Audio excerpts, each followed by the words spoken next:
I think that Gaza maybe is a demolition site right now. If you look at Gaza, it's all, I mean, there's hardly a building standing, and the ones that are going to collapse. You can't live in Gaza right now, and I think we need another location. I think it should be a location that's going to make people happy.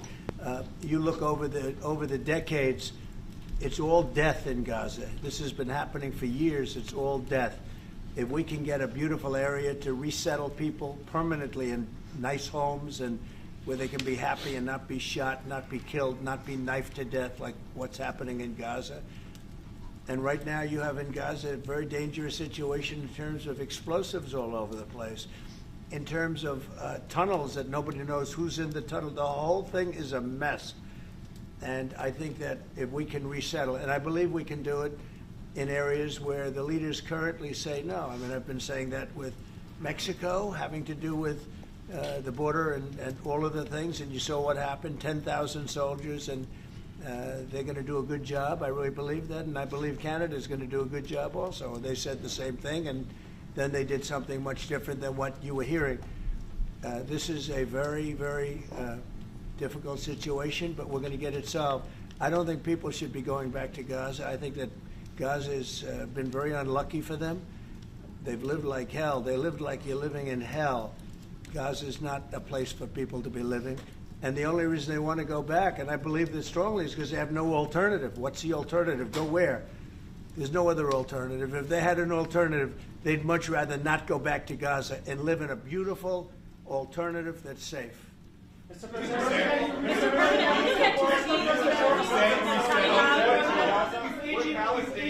Peter? Would Palestinians have the right to return to Gaza if they left while the rebuilding was happening? It would be my hope that we could do something really nice, really good, where they wouldn't want to return. Why would they want to return? The place has been hell.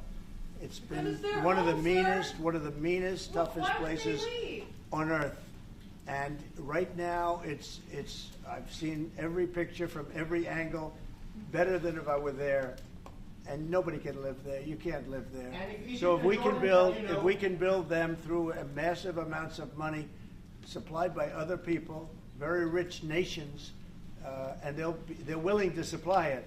If we can build something for them in one of the countries, and it could be Jordan, it could be Egypt, it could be other countries, and you could build 4 or 5 or 6 areas. It doesn't have to be one area, but you take certain areas and you build really good quality housing, like a beautiful town, like someplace where they can live and not die, because Gaza is a guarantee that they're going to end up dying. The same thing's going to happen again. It's happened over and over again, and it's going to happen again as sure as you're standing there, Peter. So I hope that we could do something where they wouldn't want to go back. Who would want to go back? They've experienced nothing but death and destruction. What will you do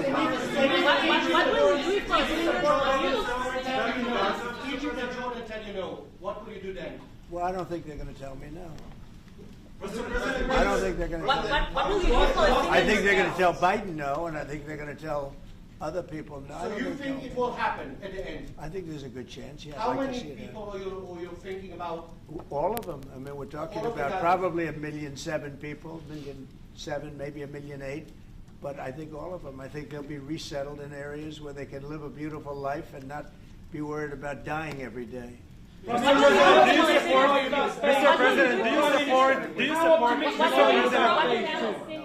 President, do you support building settlements, Jewish settlements back in Gaza in the next years?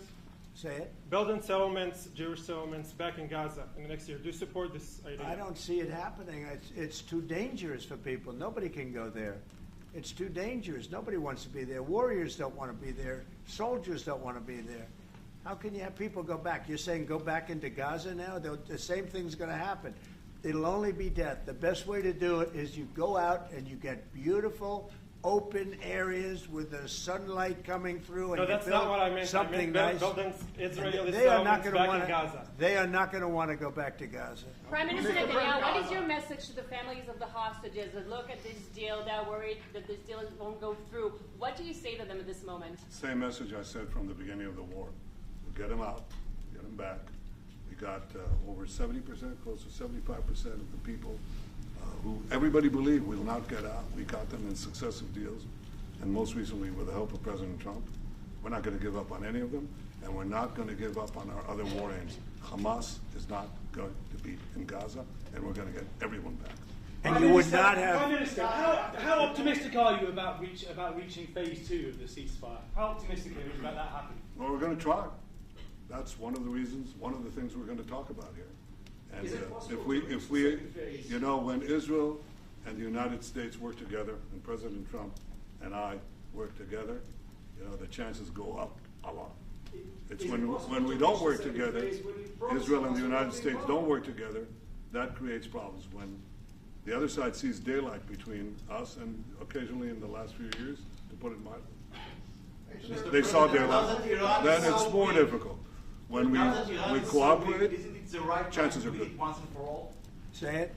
Now that Iran is so weak, isn't it the right time to hit their nuclear facilities once and for all? So you say Iran is so weak. I appreciate you saying that. They're not weak. They're very strong right now, and we're not going to allow them to have a nuclear weapon. It's very simple. You know, I signed a very strong proclamation. Iran was in big trouble when I left. They were broke. They didn't have money for Hamas. They didn't have any money for Hezbollah. You had no problem.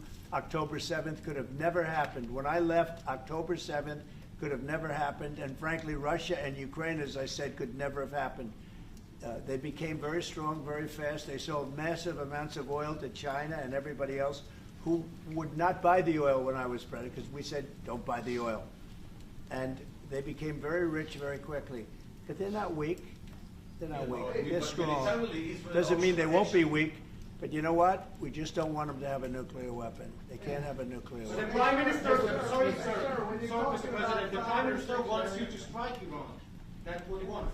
You don't know what he wants. What do you know about anything? Go ahead. But is that option on the table? Yes, please. President Trump, is that option on the table? You're not just talking about Jordan and Egypt. No, could be other places too. So in the Gulf. There are many people that have reached out, many countries, many leaders of countries that have reached out that would like to participate in that. Doesn't have to be Jordan and Egypt, but I think it would be also them. Mr. President, your relationship with Mr. Netanyahu knew ups and downs. How would you describe it right No, now? I think it's mostly ups. Mr. President, the Palestinian Authority shouldn't rule Gaza because Gaza will be empty? What? The Palestinian Authority, can it rule Gaza? What do you think? Well, it's had a pretty hard time, wouldn't you say? I'd say it's had a pretty bad time of it. Mr. Okay. President, Qatar has, you've criticized them in the past as a funder of terrorism, so as the Prime Minister. Do you think they're part of the solution or part of a problem moving forward? I think they're trying to help. Qatar Yep. is absolutely trying to help. I know them very well, and they're doing everything they can. Very tough situation, but they are absolutely trying to help. Will you Okay, visit Israel? thank you very much, everybody. Press, let's go. Come on, guys. Thank you. I'm team. Thank you, guys. You'll see him soon. Thank you, guys. Come on. Let's go. Let's go, guys. Press, let's go. Let's do. Come on, guys. Come on, guys. You'll see him soon. Thank you. Thank you, guys. Let's go.